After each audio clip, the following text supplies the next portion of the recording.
There is no creature more underestimated than the empath who has reached their limit, not because they are violent, not because they are cruel, but because they are awake. For years, the empath survives by absorbing. They become the buffer for emotional volatility. They soften harsh words. They excuse broken promises. They carry the moods, disappointments, and contradictions of others as if it were their spiritual duty. And they do this without asking for recognition, not because they enjoy it, but because they have been conditioned to believe that love is service, and that safety is earned through suppression. So they minimize their needs, they shrink their boundaries, they rationalize mistreatment by saying, "I'm just sensitive," or "they're doing their best." They convince themselves that compassion means endurance, that maturity means silence, that love means self-erasure. But beneath that tenderness lives something ancient, a pattern, a pressure, a psychic intelligence that refuses to be buried forever. Because the soul is not designed for lifelong submission.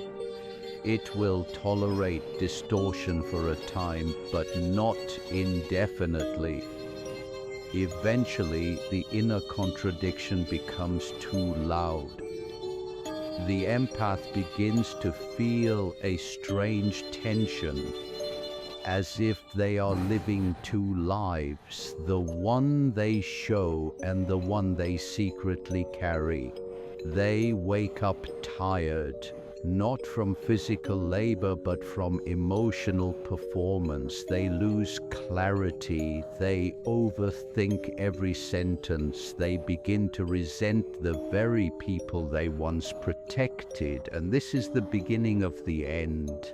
Not the end of love, but the end of illusion, because the empath is not weak, they are suppressed. And when they stop suppressing, what emerges is not a victim. What emerges is a force, not wild, not reckless, not loud, but surgical, clear, unapologetic, grounded. The fed-up empath is dangerous because they no longer seek to be understood. They no longer beg to be seen. They no longer confuse guilt with morality. They see the game. They see the manipulation. They see how their goodness was used as leverage.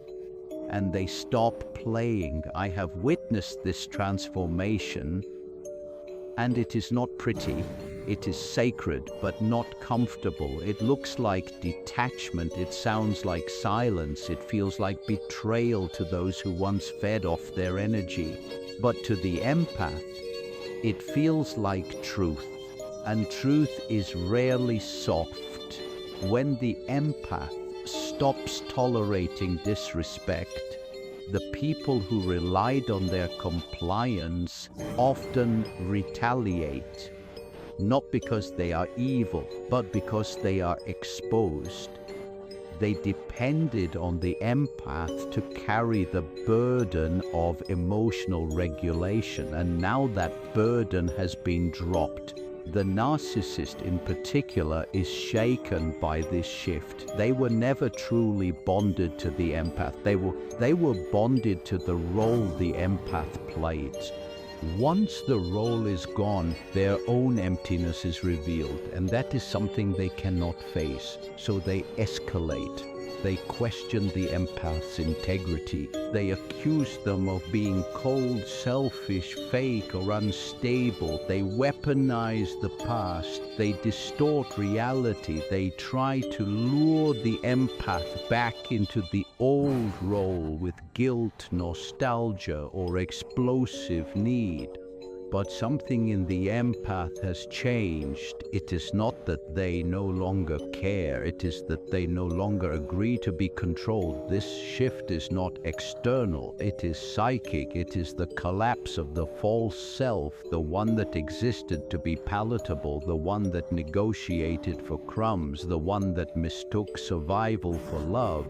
Now, For the first time, the empath sees clearly not just the behavior of the narcissist, but their own complicity, not with shame, with clarity, because no manipulation can persist without permission, and no performance can continue without an actor. The fed-up empath walks away not just from the relationship, but from the version of themselves that tolerated the performance. And that is what makes them powerful. Not rage, not revenge, not grand declarations, but quiet refusal. A refusal to entertain confusion, a refusal to defend the obvious, a refusal to explain boundaries that were never respected in the first place. This is not arrogance, it is psychic maturity. It is the moment the empath realizes they do not need to earn peace. They only need to stop trading it for potential. And when that moment arrives, the narcissist is left with nothing to mirror, nothing to absorb, nothing to feed off of. The mask falls, and what is left is the truth they spent years avoiding, that they were never in control. They were only in relationship with someone who had not yet awakened. Now they have, and the spell is broken. When the empath detaches, the narcissist does not grieve the person. They grieve the supply. They grieve the function the empath once performed. The validation, the soothing, the emotional stability they could borrow when their own inner chaos became too much, and now that it is gone, they panic. But this panic does not present itself as fear, it presents as blame. They turn the narrative against the empath. They call them changed. They say they've become cold, unrecognizable, arrogant, cruel. This is not truth, it is injury. The narcissist cannot survive the idea that someone they once controlled has outgrown the need for approval, so they attempt to rewrite the ending, to make themselves the wounded party, to cast the empath as the villain in the very story where they once played the victim. This inversion is a defense mechanism. But the fed-up empath no longer participates in the theater. They no longer step into the ring. They no longer take the bait, and this non-response is more devastating to the narcissist than any insult, because silence cannot be manipulated, it cannot be reframed, it cannot be distorted, it simply exists as evidence that the performance has ended. This is what I have observed in those who have truly integrated their sensitivity. They do not weaponize it, they do not seek revenge, they do not become cold, they become precise.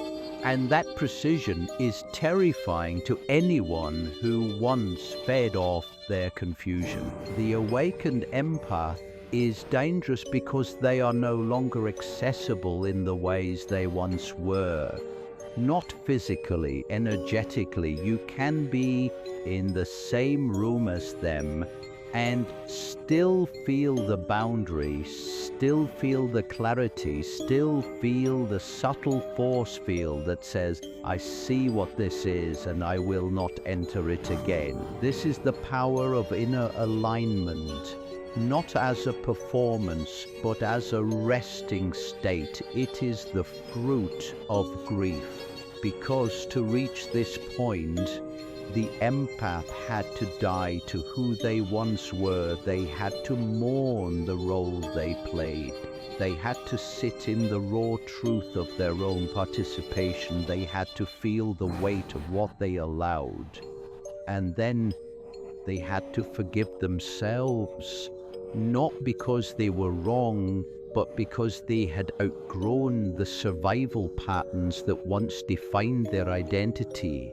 You see, the empath's power was never in their ability to love others.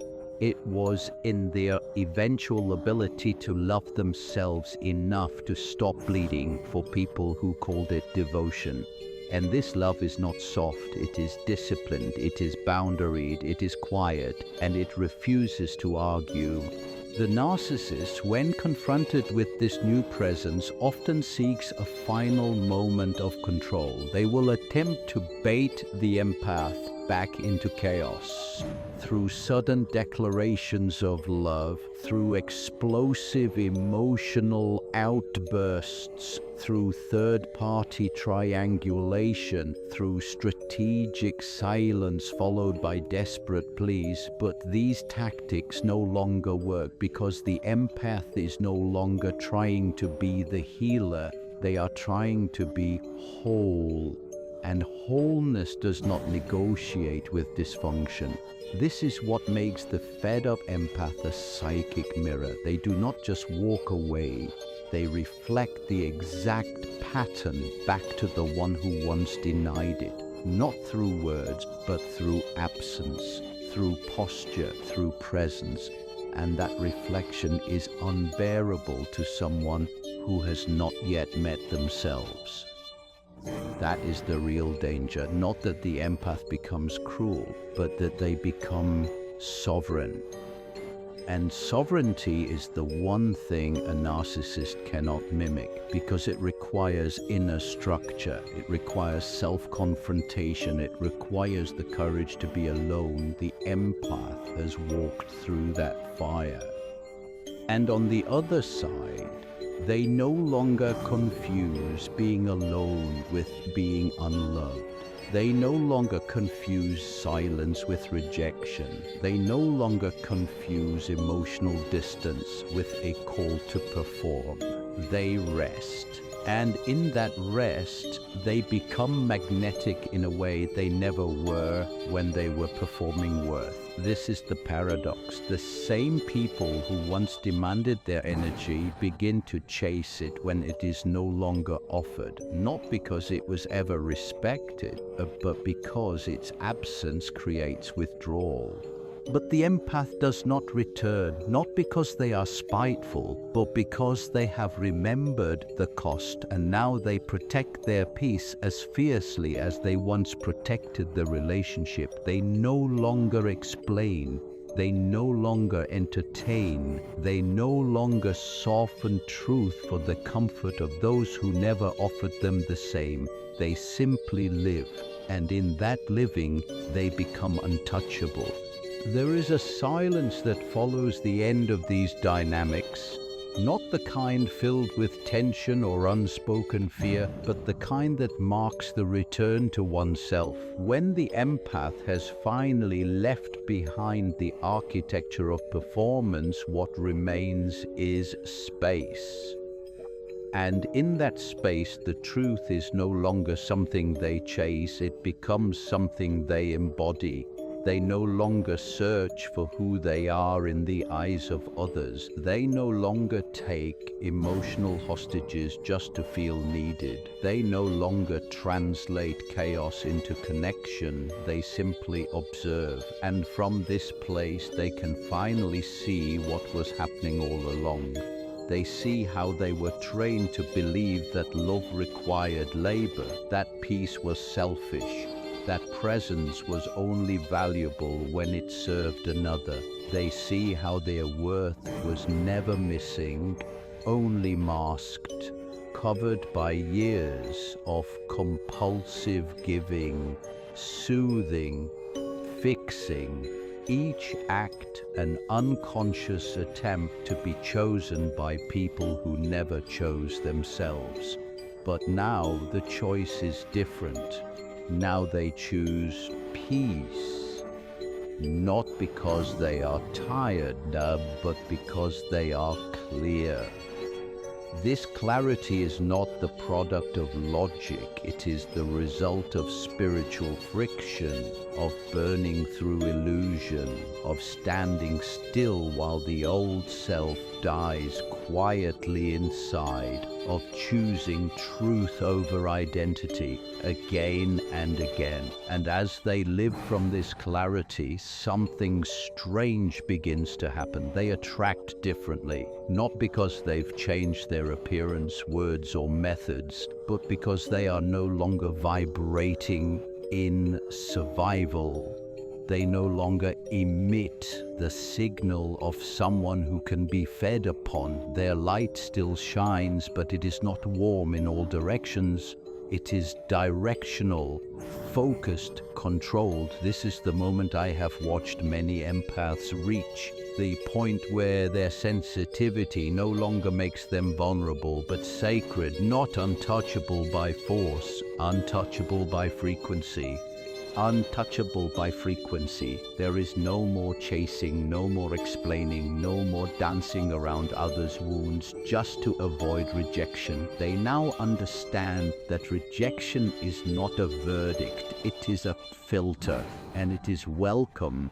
The narcissist, if they return, finds no access point. They may try the same stories, the same triggers, the same guilt, but nothing sticks, because the empath has shifted their center of gravity. They are no longer orbiting others. They are no longer defining themselves by who stays or leaves. They are no longer outsourcing their reality to someone else's instability. They have become sovereign. And sovereignty is not pride. It is psychic independence. It is the decision to no longer internalize chaos, to no longer hold tension that isn't yours, to no longer beg the unhealed to understand your truth. It is a quiet resolve that says, I do not need your agreement to trust what I know. This makes the empath ungovernable, not because they are difficult, but because they are now deeply ordered inside. They have met their own shadow. They have made peace with being misunderstood. They have stopped offering softness as a bribe for belonging. And because of that, their love becomes rare, not withheld, but selective. They give only where it can land. They offer only where it can be held. And they retreat when energy becomes performance again. This is what it means to become dangerous, not in harm, but in depth. Because now the empath does not operate from scarcity. They do not fear solitude. They do not dilute their presence to be accepted. They carry themselves like a person who has walked through fire and come out clean. And those who once confused them for someone they could control now see the truth. This one can no longer be moved by distortion. This one will not plead to prove loyalty. This one is no longer afraid of losing people who were never truly present. This one is awake. And when an empath awakens fully, when they become not just aware of the game, but disinterested in playing it, they are more dangerous than the narcissist ever imagined, because their power was never in how much they could endure. It was in how quietly they could disappear the moment they remembered they never needed to stay.